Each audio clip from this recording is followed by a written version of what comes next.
any market you are in is wildly evolving, incredibly complex. It's always changing, right? Your needs are changing. Your tolerance for risk is changing.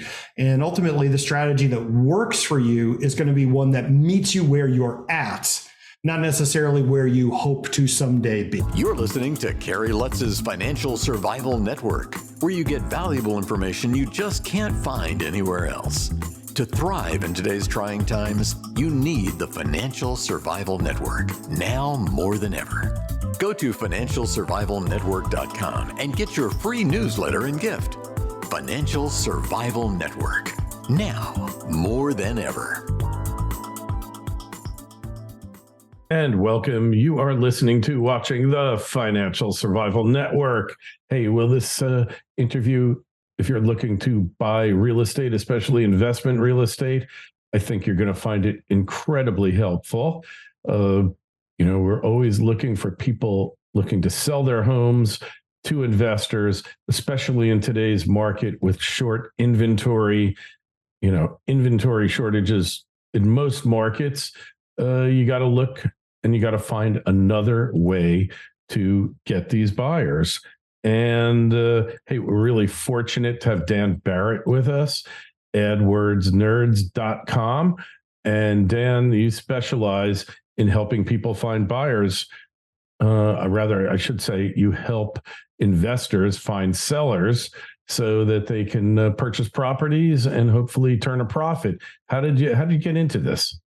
Thanks for the introduction. How did I get into it? Well, my origin story, as it were, was I was training to be a high school history teacher, and I started freelancing on the side, doing online marketing and so on, just as a way to make some extra money. I was engaged. I wanted to get married, so I was like, okay, we got to pay for all that stuff. And Sure. I was about a year in when I decided to make the jump to full time. And when I did that, I knew I wanted to focus on a particular industry or a particular type of client because I wanted to really know them inside and out.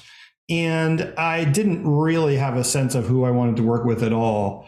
So what I ended up doing was I ended up putting more money down than I'd ever put down on anything. I think I spent $10,000 to go to a Tony Robbins business event.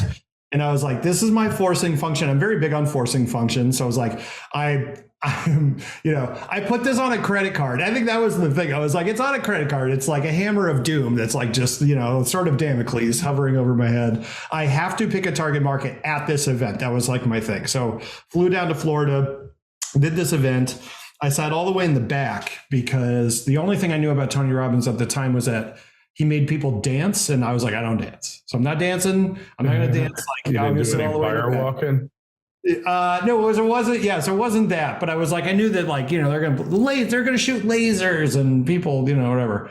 So I sat in the back, just like on the bus, all the cool kids sit in the back, and I ended up sitting next to 4 real estate investors, and actually still my friends to this day.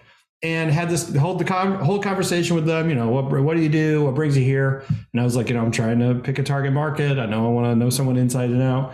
And they were like, hey, you should work with investors. Investors always need leads, and they can make a lot of money when a lead goes well. And I was like, all right, I'm in. Like I'm doing it. And I was like, that sounds great. I'm the expert in real estate investing. Now, what is real estate investing was basically the conversation with.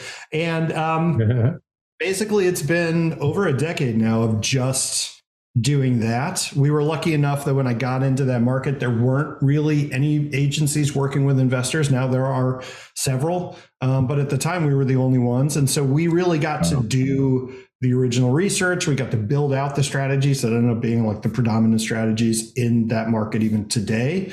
And it's been nonstop fun ever since, man. It never stops being interesting, which is why I dig it. All right. Well, real estate people are definitely interesting. There's no question about that. And finding these sellers is getting ever more challenging. What kind of strategies do you have to help you find these sellers?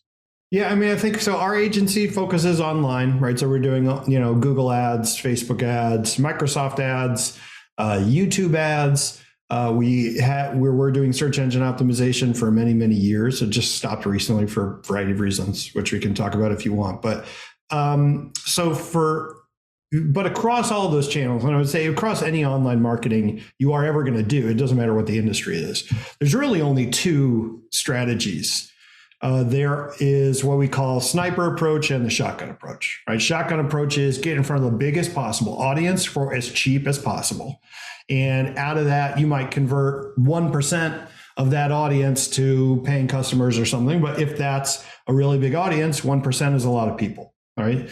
And the flip side of that, the sort of sniper style, is you are zeroing in on a very specific sort of avatar, for lack of a better word, of who you're going after. You know exactly who your target client is going to be, and it's a relatively small audience, but you're trying to convert a relatively high percentage of those people to paying clients. Those are really the only two strategies, right? There are variations on it depending on the channel that you're looking for, or looking to use, I should say. And they interact a little bit differently with some of the kind of technological innovations of the time. So for example, when I got started in Google Ads, everybody set their bid for every single keyword individually by hand. And now the vast majority of Google Ads accounts, including the ones that we manage, use machine learning or AI in some way, shape, or form, right? You might set a bidding algorithm and say, okay, I want you to maximize the total number of leads I'm going to get for my budget, right? And so you're setting a rule, essentially, or an algorithm to run your bids versus doing it by hand, right? And so if you're doing a really tiny niche audience where you know exactly who you're going after, makes sense to manage that by hand. If you're going after a huge audience, a lot of times bidding algorithms make sense. And there's interplay between those models and between those strategies and tactics, but that's essentially what it boils down to. I am a big believer in the idea that there is no such thing as the best strategy. I think it's a nonsensical phrase. I think that marketers who approach people and say, my approach is the best, my strategy is the best, this channel is the best, I think that's a huge red flag. Because in every single situation, the thing that matters most is whether the strategy meets the client's needs. And every client has slightly different needs, right? You might have $100,000 in the bank to burn, and that's going to open up different strategic pathways than someone who's like, I only have $100 in my bank account, I got to make rent tomorrow. You know, like there's different things, right? I might be like, hey, if you got $100 in the bank and need to make rent tomorrow, like, I don't know, maybe go outside and go knock on doors, right? Like maybe don't run Google Ads, right? So it really is, I think, a nonsensical thing to say, not that you say this, but I think there's a fair amount of marketers who hype up their product or service and say, this is it, like I found it, right? But the fact of the matter is, any market you are in is wildly evolving, incredibly complex. It's always changing, right? Your needs are changing. Your tolerance for risk is changing. And ultimately, the strategy that works for you is going to be one that meets you where you're at, not necessarily where you hope to someday be. Right. Okay. Yeah, so a bit of a broad kind of answer to that question, but we can dive into any of those specifics if you want. What kind of results have you seen your clients get from your efforts? Yeah, well, I mean, we've been in business a long time. We've been probably the predominant agency in our space for a long time. So we've worked with hundreds of investors at this point. And our goal is always to become the easiest channel for deal acquisition for people. So we may not always be the most profitable deal acquisition channel because depending on your market, Google Ads might be more expensive, might be cheaper, it just depends. But the goal is always that we produce the easiest leads to turn into deals, and that we do that in the most painless way possible, right? So the reason you work with an agency versus just working on Google Ads yourself is that you don't want to manage it. You want someone else to take care of it for you, right? So that's really the goal. So for us, we have clients who started doing, a couple of deals a year to scaling up and doing several deals a month in a very short period of time. We had one of my favorite clients, actually was a coaching client of mine. So I was teaching him our strategies, and his goal was to let his wife retire.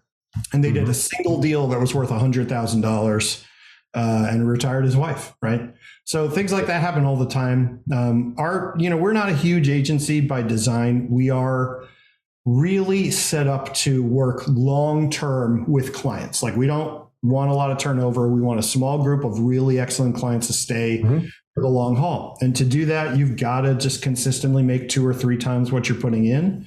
So that's always what we're trying to do. And it's worked well. I will say, I am also not a person who will say we are always right for everybody. I'm not a person who will say Google Ads is always right for everybody. Again, I think it always depends. But for someone who is coming in with good set of systems, knows how to close, has some money to put into the channel, and doesn't want to manage it themselves, we can consistently get them 1, 2, or 3 deals a year, depending on their market and budget, at a really significant profit. So that's the goal. All right. So who should use your service? Who's your ideal client? I think for us specifically, so it's important to separate, right? Like, who's my ideal client versus who's ideal for online marketing or Google Ads. To be clear, I think everybody in any industry, no matter what your business, should be doing some form of online marketing. It could be very low effort. It doesn't have to cost money. It could just be, hey, I'm posting on my company Instagram. I got a blog or whatever. I send, whatever it is. I got an email list. I send out a thing once a month. Doesn't matter. I think everybody should be doing something. Now, I think for Google Ads, particularly for real estate investors, real estate investing right now, as it overlaps with Google, seems to work best with people with larger markets or people with bigger budgets, or both, right? It doesn't mean that if you have a smaller budget, you can't get leads using Google Ads. I absolutely think that you can. But what ends up happening is smaller market size shrinks your total possible audience. And if there are other investors competing for that audience, tends to raise the total average cost you're going to pay to get a lead in. And so instead of saying like, okay, well, I have a really tiny audience, tiny budget, I want to do 2 deals a month, that might not be possible. Right now, could you do 3 deals a year at a significant profit? Absolutely. Right. So it just depends on your expectations. All right. In terms of working with us specifically, we require as a minimum a $2,000 budget for ads. And then our sort of management fee is on top of that. And generally, we're looking for people who are already closing deals, already have kind of systems and process in place. We're really for someone who's, hey, I'm doing a deal a month. I want to scale up to 2 or 3 deals a month. That's kind of our ideal client. But I always say, like, we're just one company. You don't have to work with us. Whenever I'm on a show like yours, my goal is not to convince people to work with me. It's to convince people to invest time and effort into learning the channel. Channel just meaning internet or social media, whatever works for you. Because I see businesses every single day who are excellent at what they do, that have no online presence whatsoever, right? And I really believe that is a surefire ticket to long-term destruction. And my goal is for businesses that are good at what they do to be around as long as possible. Like, I believe that is a social good. And if, so whenever I come on here, I think a lot of people are overwhelmed by online marketing and find it scary and boring or whatever. And I'm just saying, like, my message is always, whatever works for you, do it, but make sure you do something. Because no matter what it is, putting yourself out there consistently will lead to long-term results if you just see it through. Does that make sense? Absolutely. Consistency is so important, like anything in life. Hey, Dan, if people want to find out more about you, connect with you on the web, where is the best place to find you these days? Yeah, it's definitely adwordsnerds.com. That's the website. We've got a blog where we post tons of stuff. We've got a podcast that I do every week that you can find on there as well. It's called the REI Marketing Nerds Podcast. But we put a ton of stuff online for free, and that's the best place to find it. So adwordsnerds.com. AdwordsNerds.com. The link is in the show notes to this interview on FinancialSurvivalNetwork.com. You got a question for Dan or myself, shoot me an email when you're at the site. Please sign up for your free newsletter. Dan, a pleasure, and wish you the best. Thank you so much for having me. Thanks for listening to Kerry Lutz's Financial Survival Network, your solution to today's trying times. For the latest, go to FinancialSurvivalNetwork.com. Financial Survival Network, now more than ever.